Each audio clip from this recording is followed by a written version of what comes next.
Today we are going to read the story, The Easter Egg.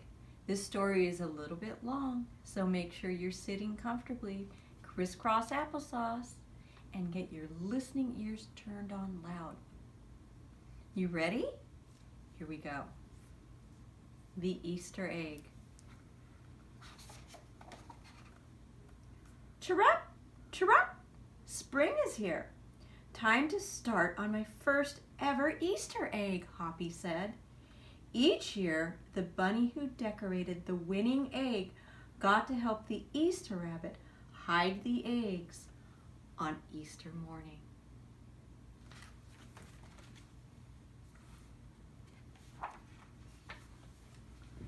Hoppy had been dreaming about being that bunny all year long. Now it was time to get started.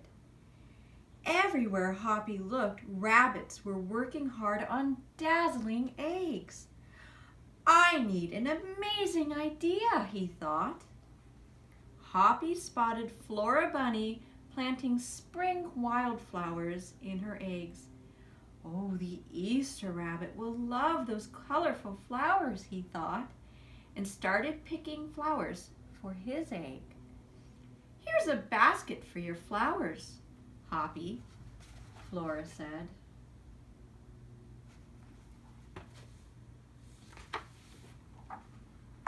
Chop, chop, scrape, scrape. Hoppy spied Buster Birch carving a magnificent wooden egg. I wish I had some wood for my egg, he wished out loud.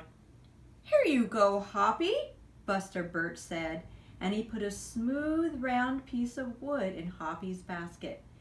Thank you, Buster, Hoppy said.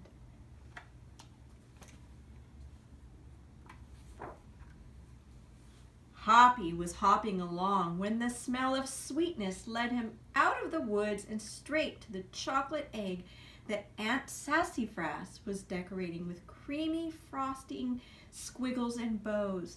Hello, Hoppy, she said, and she put some chocolate squares in his basket. Hippity-hop, Hoppy exclaimed. I'll make the Easter rabbit a chocolate egg so sweet it will make his whiskers tingle.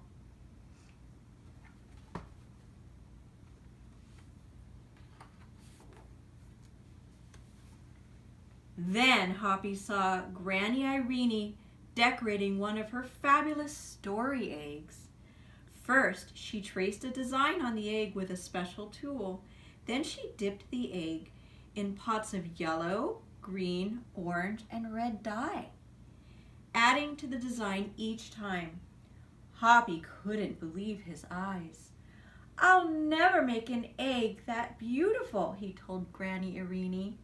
She smiled. Try, she said, giving him one of her special tools.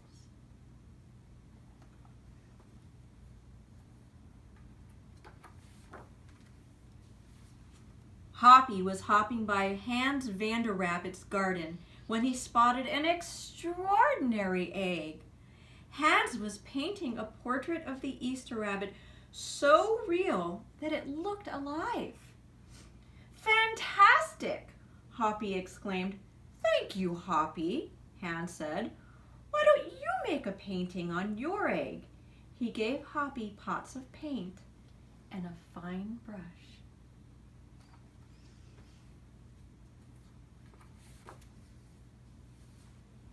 As Hoppy bounced along, a loud boing nearly knocked him off his feet.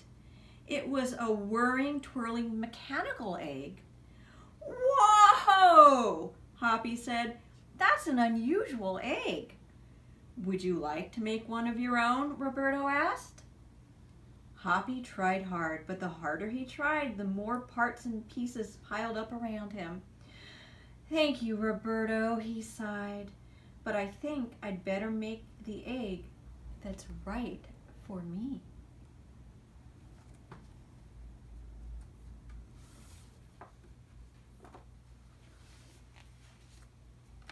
Hoppy hopped back to the woods and lay down under a tall tree to think. Making a beautiful egg is harder than I imagined, he thought. I guess I don't have to win. I just have to make an egg that I am proud of.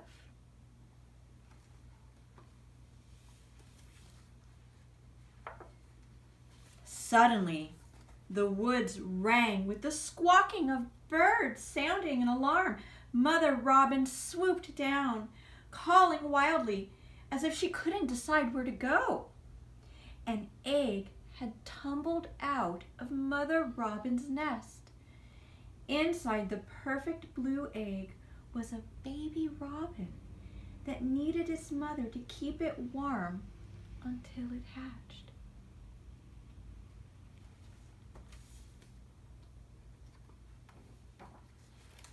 Hoppy knew what he had to do. He sat down carefully and covered the blue egg with his soft, warm fur.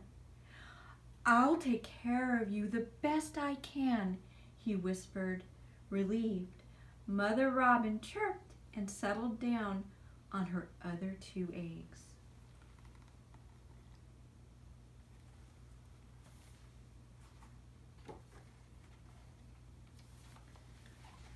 Hoppy never left the robin's egg.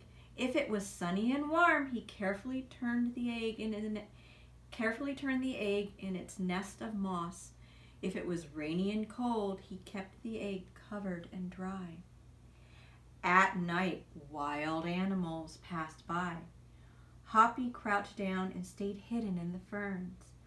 Often he heard strange noises coming from above, but Hoppy didn't run away.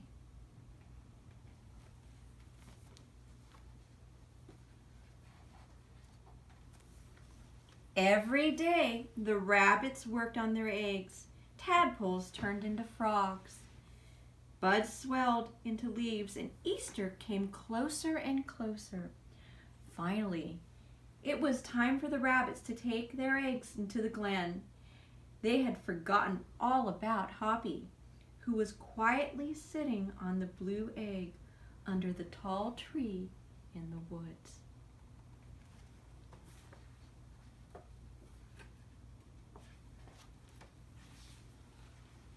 Early the next morning, the rabbits waited for the Easter rabbit. Suddenly, a beautiful wagon rolled toward them out of the mist.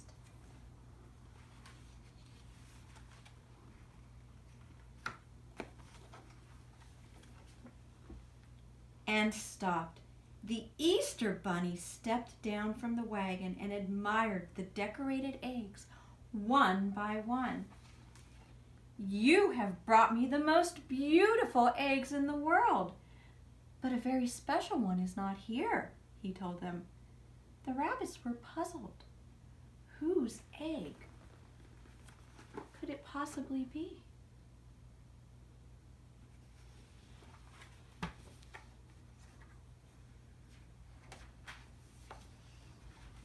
"Fill my wagon with your wonderful eggs," he said. "When I returned, I will show it to you." And he disappeared into the woods.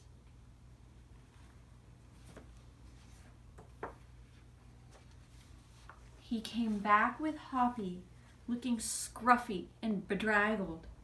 "Hoppy has an amazing egg to be proud of," the Easter rabbit told them. "He has kept Mother Robin's egg warm and safe until her baby bird hatched, and she could take care of it." The Easter rabbit placed the empty blue shell in the place of honor on top of the wagon. Now they were ready to go. You see the bunny and the robin?